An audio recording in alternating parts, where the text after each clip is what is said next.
Assalamualaikum warahmatullahi wabarakatuh.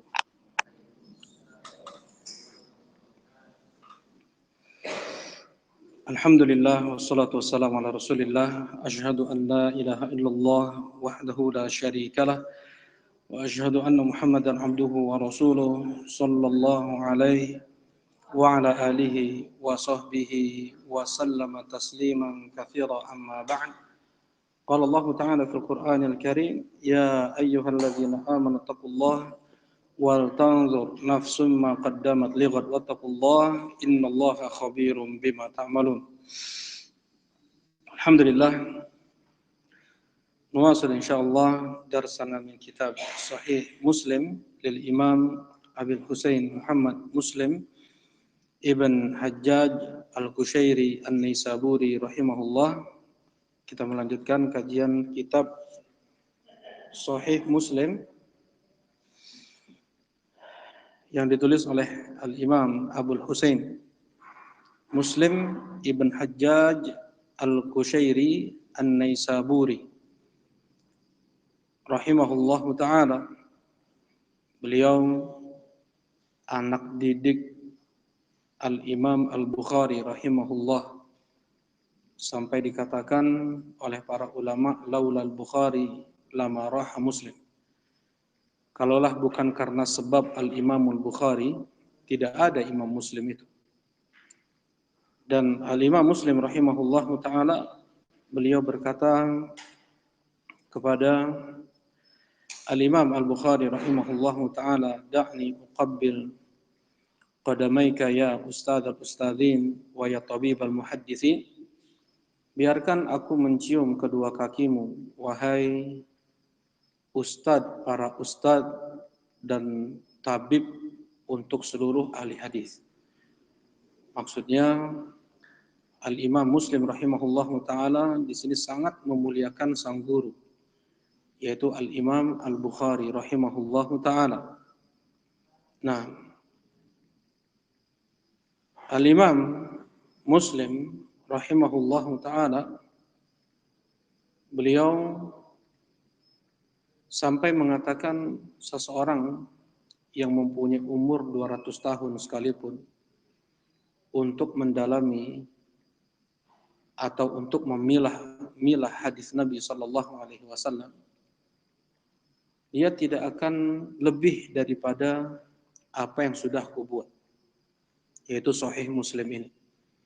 Ya, betul-betul Al-Imam Muslim memilah dan memilih hadis-hadis sahih. Ya, dari sekian ratus ribu hadis sahih yang beliau hafal, beliau pilih lagi. Ya, mereka para ulama hadis tidak hanya menghafal hadis-hadis sahih. Mereka menghafal hadis dhaif, bahkan hadis dhaif yang mereka hafal jauh lebih banyak, berkali lipat daripada hadis sahih yang mereka hafal. Untuk bisa menjelaskan bahwasanya hadis yang dipakai atau yang diucapkan oleh orang-orang tersebut adalah dhaif. Nah, seperti Al-Imam Al-Bukhari, beliau hafal 600.000 hadis, 400.000 hadis dhaif, 200.000 hadis sahih. Dan di dalam Sahih Bukhari tidak banyak, hanya berapa ribu saja. Ya, bahkan yang tidak terulangnya hanya 4.000 atau 3.000 hadis. Masih banyak hadis sahih yang tidak dikeluarkan oleh Al-Imam Al-Bukhari di dalam sahihnya. Untuk seseorang mau mendalami Islam, mau tahu Islam, tidak bisa hanya mengandalkan Sahih Al-Bukhari dan Sahih Muslim. Tidak cukup Sahih Al-Bukhari dan Sahih Muslim sebagai wakil ya untuk syariat Islam. Tidak, masih banyak di sana hadis-hadis sahih di Musannaf Abdul Razzaq, Musannaf Ibn Abi Syaibah, Muwatta Malik, ya, kemudian di Tarikh Kabir, kemudian Mu'jam At-Tabrani. Nah, banyak kitab-kitab hadis yang ditulis oleh para ulama, belum lagi kutubus sittah selebih dari kutubus sittah, dari An-Nasa'i, At-Tirmidzi, Abu Daud, Ibn Majah, Musnad Ahmad, nah, Musnad Ad-Darimi, kemudian Musnad Asy-Syafi'i. Baik. Alhamdulillah, untuk Sahih Al-Bukhari dan Sahih Muslim saja, untuk kaum muslimin saat ini mereka sudah tergopoh-gopoh, sudah kewalahan mereka untuk mengkaji hadis yang ada di dalam Sahih Al-Bukhari dan Sahih Muslim.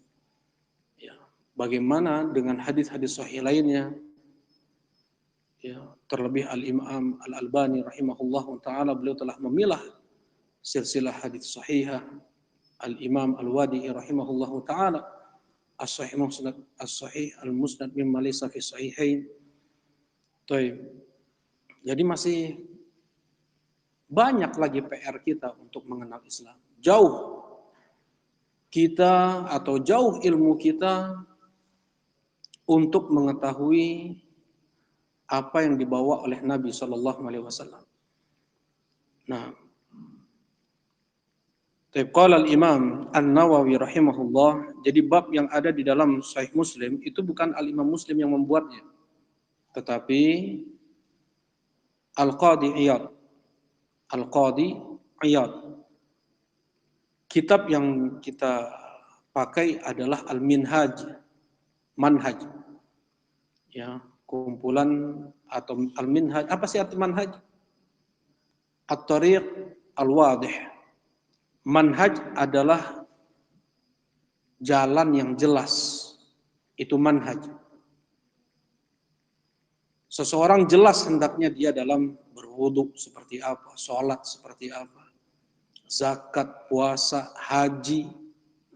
Nah, karena itu Al-Imam Al-Imam An-Nawawi rahimahullahu taala membuat judul untuk syarah Sahih Muslim dengan Al-Minhaj, syarah Sahih Muslim Ibn Hajjaj. Isinya semua tentang tafsir, tentang rukun Islam, tentang rukun iman, ya, ibadah, tentang fikih ibadah, tentang fikih muamalah. Semua itu adalah manhaj. Itu yang dipahami oleh para ulama-ulama dulu tentang kalimat manhaj. Nah, kemudian Al-Imam An-Nawawi rahimahullahu taala beliau menukilkan bab yang disebutkan oleh Al-Qadi Iyad, ya, di dalam syarahnya, di dalam pada kitab Al-Minhaj beliau ini. Ya, jadi Al-Imam An-Nawawi menukil bab yang dibuat oleh Al-Qadi Iyad. Bab tahrimuz zakah ala Rasulillah sallallahu alaihi wasallam wa ala alihi wa hum Banu Hashim wa Banul Muttalib duna ghairihim. Bab haramnya zakat untuk Rasulullah sallallahu alaihi wasallam dan untuk keluarga beliau yang mereka adalah keturunan Hashim dan keturunan Muttalib. Ya. Dan tidak untuk selain mereka. Maksudnya untuk selain Bani Hashim dan Banu Muttalib halal sedekah itu. Ya. Haram untuk keturunan Hashim dan keturunan Muttalib. Muhammad ibn Abdullah ibn Abdul Muttalib ibn Hashim ibn Abdi Manaf. Abdul Manaf punya 4 orang putra. Yang pertama Hashim, kemudian kedua Muttalib, yang ketiga Abdul Syams, yang keempat adalah Naufal atau Harith. 4 anak Abdul Manaf. Kata Rasulullah sallallahu alaihi wasallam, Banu Hashim wa Banu Muttalib syai'un wahid. Keturunan Hashim dan keturunan Muttalib satu. Mereka satu rumpun. Tidak dengan Abdul Syams dan Naufal. Mereka lah yang dikatakan Al-Bait. Mereka lah yang dikatakan keluarga Nabi Shallallahu Alaihi Wasallam. Yang ada hukum lebih. Apa hukum lebih pada keluarga Nabi Shallallahu Alaihi Wasallam? Yang pertama, menjalankan wasiat Allah Subhanahu Wa Taala untuk kita mencintai mereka yang istiqomah di atas sunnah Nabi Shallallahu Alaihi Wasallam untuk mencintai mereka lebih daripada kita mencintai keluarga kita sendiri. Wasiat Allah, Innallaha ya'muru bil adli wal ihsan wa ita'i dzil qurba. Sesungguhnya Allah Subhanahu wa taala memerintahkan kalian untuk berlaku adil dan berbuat baik kepada keluarga Nabi. Rasulullah sallallahu alaihi wasallam sebelum beliau wafat mewasiatkan as-salata wa al-baiti. As-salata wa al-baiti, as-salata wa al-baiti. Jagalah oleh kalian salat dan jagalah oleh kalian keluargaku. Jagalah oleh kalian salat, jagalah oleh kalian keluargaku. Dengan banyak dalil tentang perintah berbuat baik kepada keluarga Nabi sallallahu alaihi wasallam, Rasulullah mengatakan, alaikum bisunnati wa sunnatil khulafa ar-rasyidin al-mahdiyyin min ba'di. Pegang oleh kalian sunnahku dan sunnah para khulafa ar-rasyidin yang datang setelahku. Berkata Abu Bakar As-Siddiq radhiyallahu taala anhu, la fawalladhi nafsi biyadihi la al bait Rasulillah sallallahu alaihi wasallam ahabbu ilayya min al-baiti. Demi yang jiwaku ada di tangannya, demi Allah, sungguh keluarga Rasulullah sallallahu alaihi wasallam lebih aku cintai daripada keluargaku sendiri. Ya, ini pemahaman para salaf. Ini pemahaman khulafa ar-rasyidin. Mencintai keluarga Nabi sallallahu alaihi wasallam lebih daripada mencintai keluarga kita sendiri. Ya, mereka yang istiqomah di atas sunnah Nabi sallallahu alaihi wasallam, bukan yang seperti Abu Lahab, bukan yang seperti Abu Jahal, ya. Bukan mereka yang menentang syariat Nabi Muhammad sallallahu alaihi wasallam. Bukan mereka yang menyembah Lata, Uzza, Manah. Bukan mereka yang menyembah kuburan, pohon keramat, batu keramat. Kita sedikit pun tidak mencintai mereka. Bahkan kita membenci mereka. Sekalipun mereka keluarga Nabi, sebagaimana kita membenci Abu Lahab. Allah membenci Abu Lahab. Rasulullah membenci Abu Lahab. Dan wajib kita untuk membenci siapa yang dibenci oleh Allah dan Rasulnya. Demikian al-wala wal-bara, hakikat atau inti dari kalimat tauhid yang kita ucapkan, la ilaha illallah. Ya, mencintai siapa yang dicintai oleh Allah dan Rasulnya. Membenci siapa yang dibenci oleh Allah dan Rasulnya. Allah Subhanahu wa taala mengatakan, tabbat yada abi lahabi wa tabb ma aghna anhu maluhu wa ma kasab sayasla naran dzata lahab. Ya, kita doakan keburukan untuk Abu Lahab dan kita yakini sebagaimana firman Allah tadi, sayasla naran dzata lahab, dia akan masuk ke dalam api yang menyala-nyala. Nah, sedangkan mereka yang istiqomah di atas keluarga, di atas sunnah Nabi sallallahu alaihi wasallam, kita mencintai mereka sebagaimana atau lebih daripada kita mencintai keluarga kita sendiri. Seperti siapa? Seperti Al-Imam Asy-Syafi'i rahimahullahu taala. Al-Imam Asy-Syafi'i rahimahullahu taala, bagaimana beliau kuatnya memegang sunnah Nabi sallallahu alaihi wasallam. Hadis apapun yang sahih maka itu adalah mazhabku. Andaikan fatwaku sudah menyelisihi sunnah Nabi sallallahu alaihi wasallam, maka ketahuilah akalku sudah hilang. Andaikan fatwaku menyelisihi sunnah Nabi sallallahu alaihi wasallam, lemparkan fatwaku ke dinding. Ambil oleh kalian sunnah Nabi sallallahu alaihi wasallam dan tinggalkan ucapanku. Berapa banyak Al-Imam Syafi'i rahimahullahu taala mengarahkan murid-murid beliau untuk memegang sunnah Nabi sallallahu alaihi wasallam dan tidak fanatik pada ucapan-ucapan beliau. Nah, dan beliau imam ahli sunnati wal jamaah, Al-Imam Syafi'i.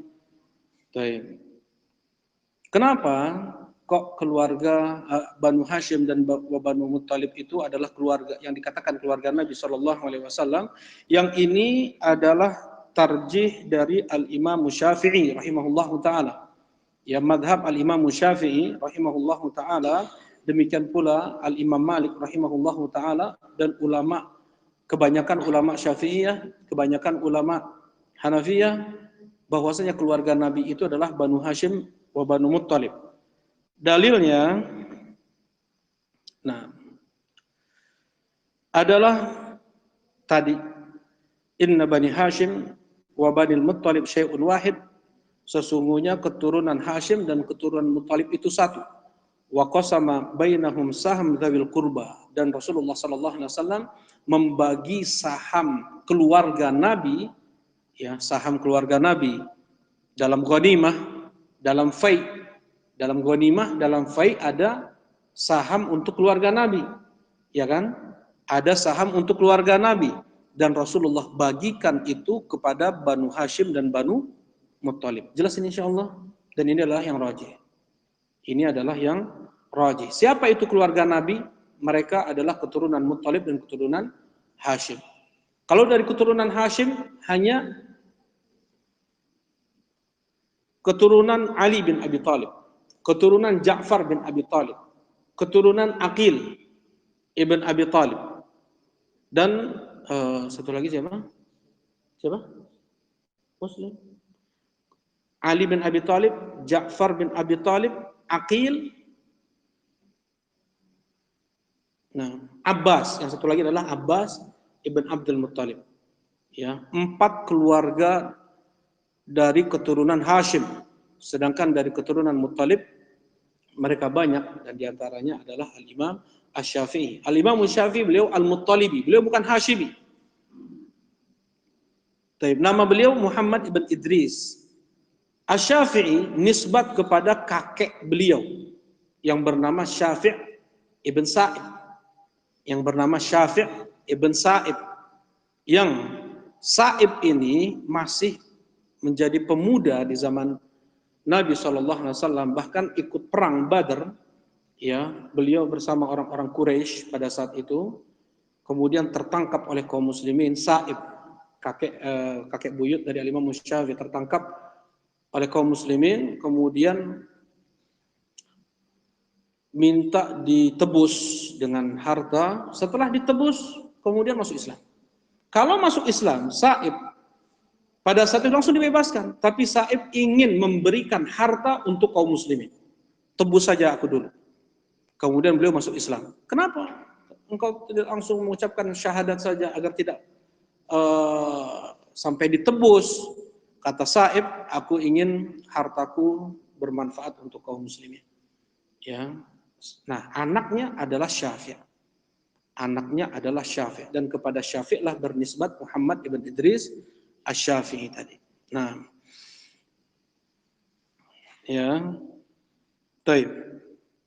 Jadi jelas pendalilannya keluarga Nabi itu adalah Banu Hashim dan Banu Muttalib. Ada 2 dalil. Coba ada yang bisa menyebutkan? Kenapa kok keluarga Nabi itu Banu Hashim dan Banu Muttalib? Ada 2 dalil. Ada yang mencatat? Ada. Aba Muhammad. Yang pertama,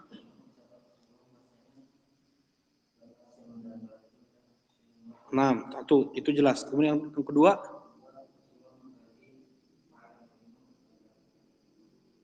kepada 2 keluarga tersebut. Jelas ini ya. Dan itu saham untuk Zawil Qurba yang Allah sebutkan di surat Al-Anfal, ya, saham untuk keluarga Nabi SAW.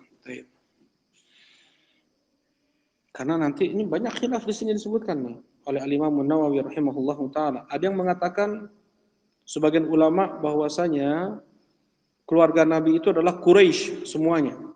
Ada yang mengatakan Banu Qusay. Ya. Ada yang mengatakan Banu Hashim khusus. Dan yang rajih tadi yang dirajihkan oleh Imam Syafi'i rahimahullahu taala. Dan ini pula yang dirajihkan oleh Syekh Abdurrahman ibn Umar Al-Adani rahimahullahu taala.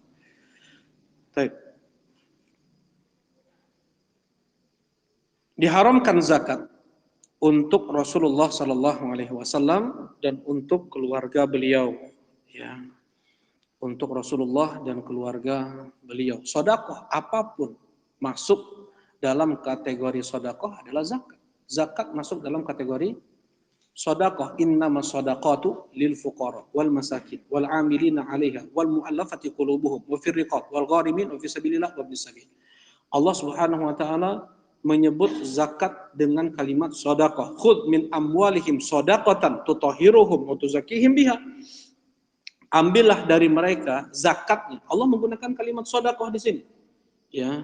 Jadi umum, mau itu zakat atau sedekah yang sifatnya, yang hukumnya sunnah, itu haram untuk keluarga Nabi Shallallahu Alaihi Wasallam. Karena disebutkan juga ada khilaf. Haramnya hanya zakat, sodakoh, sunnah boleh seperti itu. Enggak, dua-duanya haram. Entah itu zakat yang hukumnya wajib atau sodakoh itu hukumnya apa? Sunnah. Nah di sini balil asah inda ashabina tahrimuha ala mawali bani Hashim bin Thalib wala farqa bainahuma. Dan ini yang diriwayatkan oleh Al-Imam An-Nawawi rahimahullahu taala, ya, haram zakat dan sodakoh yang itu sifatnya sunnah. Yang dihalalkan untuk mereka apa? Hadiah, ya. Yang dihalalkan untuk mereka adalah hadiah. Nah, sebagaimana kita tahu kisah Salman Al-Farisi ketika beliau masuk Islam, beliau mengetes. Memang di dalam kitab Taurat dan Injil sudah termaktub sifat Nabi Muhammad SAW, atau memang itu adalah hukum untuk Nabi Muhammad SAW tidak makan harta sedekah, tetapi beliau menerima hadiah. Kenapa? Karena itu adalah harta kotor manusia yang tidak boleh dimakan oleh keluarga Nabi. Zakat itu harta kotor, sedekah itu adalah harta kotor manusia. Nah, kita baca hadisnya. Qala al-Imam Muslim rahimahullah. Tadi siapa kunyah al-Imam Muslim? Kunyah al-Imam Muslim ya Aba Hilmi Abul Husain. Qala al-Imam Muslim rahimahullah taala haddatsana Ubaidullah ibn Mu'ad al-Ambari. Qala haddatsana Abi. Nah. Qala haddatsana Syu'bah. Kemarin sudah disebutkan. Beliau kunyahnya siapa? Abul Bustam, Syu'bah ibn Hajjaj Abul Bustam, Amirul Mukminin fil hadis. Beliau sampai menjual panci ibu beliau, wajan ibu beliau, untuk membeli kertas, untuk biaya beliau belajar. Dan ini didukung oleh sang ibu, memang sengaja. Ya, diizinkan oleh ibu beliau untuk menjual peralatan-peralatan dapur untuk fasilitas anaknya belajar. Seperti Al-Imam Malik rahimahullahu taala, beliau menjual kayu-kayu atap rumah. Ya, kayu-kayu atap rumah beliau diizinkan untuk dijual, ya, untuk biaya belajar kepada Rabi'ah. Nah, Syu'bah ibn Hajjaj, bahkan sang ibu yang menjanda pada saat itu sengaja ketika dipinang, dilamar oleh orang, sengaja minta mahar, ya, minta mahar harta, ya, uang pada saat itu untuk nafkah ketiga anaknya yang belajar ilmu agama. Ya, nah, Syu'bah ibn Hajjaj. Qala al-Imam Muslim rahimahullah haddatsana Ubaidullah ibn Mu'ad al-Ambari qala haddatsana Abi qala haddatsana Syu'bah an Muhammad wa huwa ibn Ziyad. Sami'a Abu Hurairah yaqul. Abu Hurairah, siapa nama Abu Hurairah? Yes. Abdurrahman ibn Sakhr Ad-Dausi.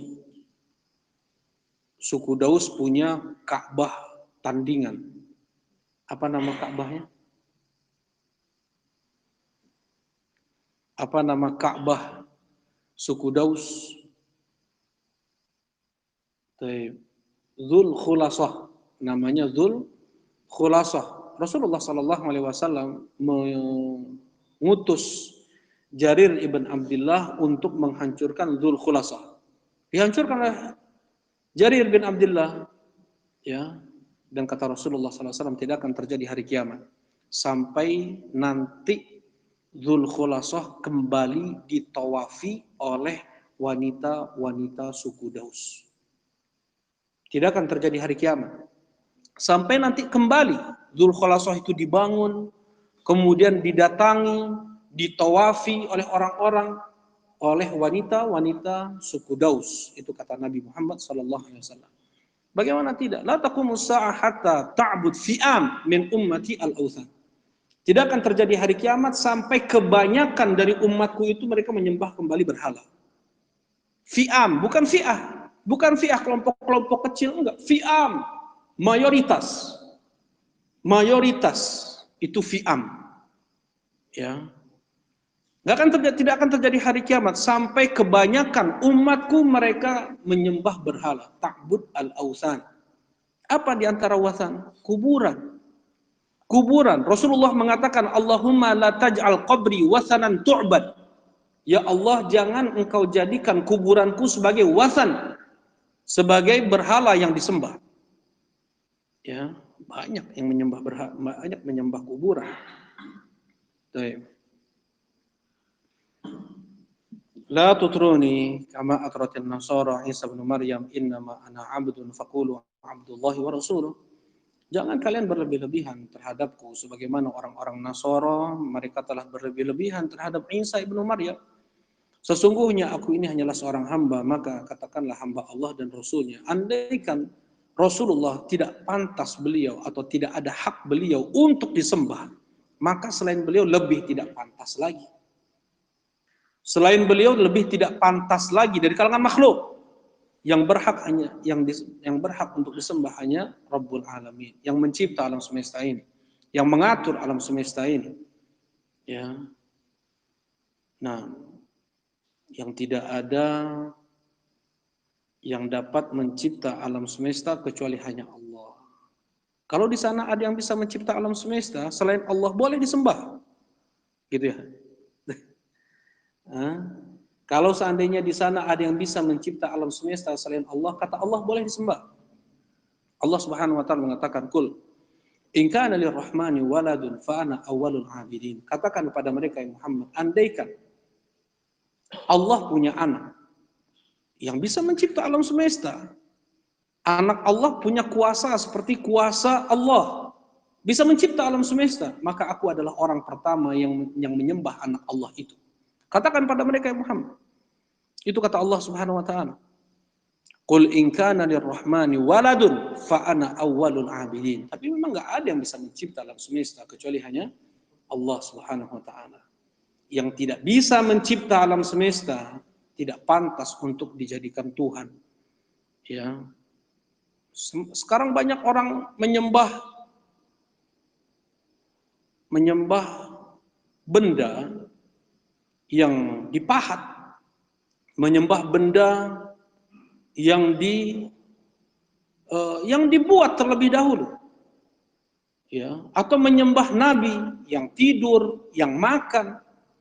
Kata Allah Subhanahu wa taala, "Mal Masih ibnu Maryam illa rasul qad khalat min qablihi ar-rusul wa ummuhu siddiqah kana ya'kulani ta'am." Tidaklah Isa kecuali hanyalah seorang rasul yang telah berlalu rasul-rasul sebelum beliau. Dan ibu beliau adalah seorang siddiqah. Mereka berdua makan makanan. Kata Allah, mereka berdua makan makanan. Yang makan itu nggak pantas jadi Tuhan. Dan Allah menunjukkan sempurnanya hidup dan qayyumiyahnya Allah dengan mengatakan Allahu la ilaha illa huwal hayyul qayyum la ta'khuduhu sinatun wala naum. Allah tidak pernah tidur, Allah tidak pernah ngantuk. Para nabi, semua nabi tidur dan mengantuk. Semua nabi, semua rasul. Apalagi yang bukan nabi, yang bukan rasul. Ya. Mereka lebih tidak pantas lagi untuk disembah. Nah, ini Abu Hurairah, beliau dari suku Daus dari negeri Yaman. Ya, dari suku Daus dari negeri Yaman. Yaqul akhadha al-Hasan ibn Ali tamratan min tamri sadaqah. Hasan ibn Ali bin Abi Thalib, beliau di antara yang kita cintai lebih daripada keluarga kita sendiri. Karena beliau adalah keluarga Nabi. Dan beliau di atas sunnah Nabi SAW. Hasan ibn Ali bin Abi Thalib masih kecil pada saat itu, belum balik. Ya, kata Abu Hurairah melihat Hasan mengambil kurma sedekah. Jadi ada orang bersedekah dititipkan ke Rasulullah SAW untuk dibagikan. Ya Rasulullah, ini kurma sedekah. Jadi seperti ini ya. Kalau yang namanya sedekah itu tidak apa-apa, kita tidak, maksudnya nggak tahu, ditaruh di rumahnya gitu ya, nggak tahu, sedekah, kalau itu sedekah. Tapi kalau hadiah betul-betul harus kita di depan dia kita kasih. Jelas ini ya, ini bedanya hadiah sama sedekah. Kalau kita mau bersedekah kepada saudara kita, boleh kita misalnya simpan di depan rumahnya, ya, untuk menjaga keikhlasan kita juga, ya. Yang kata Allah Subhanahu wa taala, bersedekah dengan sembunyi-sembunyi itu lebih baik daripada di depan orang, ya, di depan umum, terlihat oleh orang. Dan untuk hadiah itu harus di depan dia, harus diberitahu. Ya, ya fulan, saya kasih ini untuk antum sebagai hadiah. Nggak perlu juga terucap hadiah, dia ngasih di depan dia. Ya, dia niatannya adalah hadiah. Mana yang lebih afdal dari dua? Mana yang lebih besar pahalanya? Masing-masing memiliki pahala besar, ya.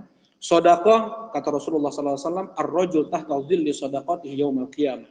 Seseorang nanti di bawah naungan sedekahnya di hari kiamat. Dan ittaqun nar walau bisyiq at-tamrah. Jauhilah oleh kalian api neraka walaupun dengan sepotong kurma. Baik. Hadiah. Apa kata Rasulullah? Apa kata Allah Subhanahu wa taala dari hadis yang dikeluarkan oleh Al-Imam Malik di Muwatta'nya, dikeluarkan oleh Al-Imam Ahmad di Musnadnya, disahihkan oleh Asy-Syaikh Al-Albani rahimahullah dan pula oleh Asy-Syaikh Ibnu Baz rahimahullahu taala dan para ulama yang lain. Allah Subhanahu wa taala berfirman dalam hadis kursi, dikeluarkan dari dua tempat tadi, di Muwatta' dan di Musnad Ahmad. Wajabat mahabbati lil mutajalisina fiyya wal mutahabbina fiyya wal mutabadilina fiyya wal mutajalisina fiyya. Wajib cintaku terlimpah untuk mereka yang saling mencintai karenaku, untuk mereka yang saling memberi karenaku, untuk mereka yang saling berkunjung karenaku, untuk mereka yang sengaja duduk karenaku. Ainal mutahabbuna fiyya al-yawm udhilluhum fi yawmi la dhilla illa dhilli. Mana mereka yang saling mencintai karenaku? Pada hari ini aku akan naungi mereka di hari yang tidak ada naungan kecuali naunganku. Nah, ini keutamaan mereka yang saling mencintai karena Allah Subhanahu wa taala. Nah, jadi jadi ya ada sebagian kekeliruan, mau memberikan hadiah tapi sembunyi-sembunyi. Ini salah nih ya. Memberi hadiah tapi sembunyi. Kalau hadiah itu dikasih di depannya. Ya, dan dia pun membalas kebaikan tersebut, saling memberi. Ya, sebagai ini tahab, saling memberi hadiahlah kalian maka kalian akan saling mencintai. Ini hadis Nabi sallallahu alaihi wasallam. Sebagian ulama mendhaifkan hadis ini, tetapi memang itu adalah hak. Ya, tahabu. Nah, jadi kalau hadiah itu harus tahu, kalau sedekah baru kita apa? Sembunyi-sembunyi, dan masing-masing mempunyai keutamaannya. Ya, masing-masing mempunyai keutamaannya. Seperti ini. Kalau kita punya uang 500.000 rupiah, kita sedekahkan atau kita wakafkan untuk orang tua kita. Misalnya ada masjid, perlu genteng, perlu kaca, 500.000, 100.000, atau 10.000 kita kasih untuk orang tua kita. Kita dapat pahala wakafnya enggak? Enggak, karena kita niatkan itu untuk orang tua kita. Jelas ini ya. Pahala sedekah atau pahala wakaf tersebut hanya untuk orang tua. Itulah yang dikatakan sedekah jariyah. Nah, lalu kitanya dapat apa? Jelas ini? Lalu kitanya dapat apa? Yang pertama, dia dapat ta'awanu 'alal birri wat taqwa. Dan yang lebih besar daripada itu, dia mendapatkan wa qadha rabbuka alla ta'budu illa iyyah wa bil walidaini ihsan. Amalan wajib. Jauh lebih besar pahalanya daripada wakaf yang dia berikan untuk orang tuanya. Jelas itu? Karena wakaf hukumnya apa? Sunnah. Sedangkan birrul walidain hukumnya apa? Wajib. Hayyan wa mayyitan. Mereka hidup, mereka sudah wafat. Orang tua. Ya, jelas ini insyaallah. Jadi masing-masing ada keutamaannya. Nah, faja'alaha fi fihi. Al-Hasan ibn Ali bin Abi Thalib mengambil satu butir kurma sedekah, kemudian dimasukkan ke dalam mulutnya. Faqala Rasulullah sallallahu alaihi wasallam, "Kih, kih." Kata Rasulullah sallallahu alaihi wasallam, "Buang, buang. Muntahkan, muntahkan. Keluarkan, keluarkan." Ya, yang sudah termakan oleh Hasan. "Ama alimta anna la na'kul shadaqah?" Apakah engkau tidak tahu kita ini enggak makan sedekah? Subhanallah. Ini anak umur belum balik lagi. Ya. Mungkin masih balita pada saat itu Hasan. Atau sudah baru berumur 6 tahun atau 7 tahun. Tapi seperti inilah didikan Nabi Muhammad SAW. Sekalipun masih kecil enggak dibiarkan, masih kecil, belum balik, enggak apa-apa makan harta haram lah sekali-sekali. Enggak. Ya. Dimasukkan jari Nabi SAW ke mulut Hasan agar Hasan muntah. Ya, dimasukkan jari ke mulut Hasan biar Hasan muntah. Ya, memang kalau kita masukkan jari ke mulut kan muntah kan? Seperti misalnya Abu Bakar As-Siddiq radhiyallahu taala anhu ketika dihadiahkan oleh budaknya makanan, dimakan oleh Abu Bakar As-Siddiq radhiyallahu taala anhu. Kemudian budak ini bilang, "Wahai Tuan, kau tahu nggak makanan ini dari mana?" Nggak tahu, Abu Bakar. Kata budaknya, "Dulu sebelum bersama Abu Bakar, dulu aku pura-pura jadi dukun." Pura-pura jadi dukun. Kemudian orang-orang ngasih hadiah. Nah, orang dulu belum ngasih hadiahnya tuh, belum bayar. Nah, ini bayarannya. Nah, ini terkejut Abu Bakar. Langsung beliau memasukkan jemari beliau ke mulut beliau agar beliau memuntahkan semua apa yang beliau makan. Ya. Nah, di sini yang dilakukan oleh Abu Bakar As-Siddiq radhiyallahu taala anhu. Nah, memang ini warok ya. Khawatir. Apa itu warok? Meninggalkan sesuatu yang dikhawatirkan bisa memadaratkan dia di akhirat. Itu warok. Ya, meninggalkan sesuatu yang dikhawatirkan bisa memadaratkan dia di akhirat. Walaupun Rasulullah SAW mengatakan al-itsm 'alal mubashir. Dosa itu untuk mereka yang langsung bermuamalah. Ya. Tetapi untuk kehati-hatian. Ya, berapa banyak para ulama mereka menulis tentang ini. Nah, mungkin ini sudah masuk Isya ya. Fadhal, ada yang mau ditanyakan? Insyaallah beberapa hadis ke depan terkait dengan ini.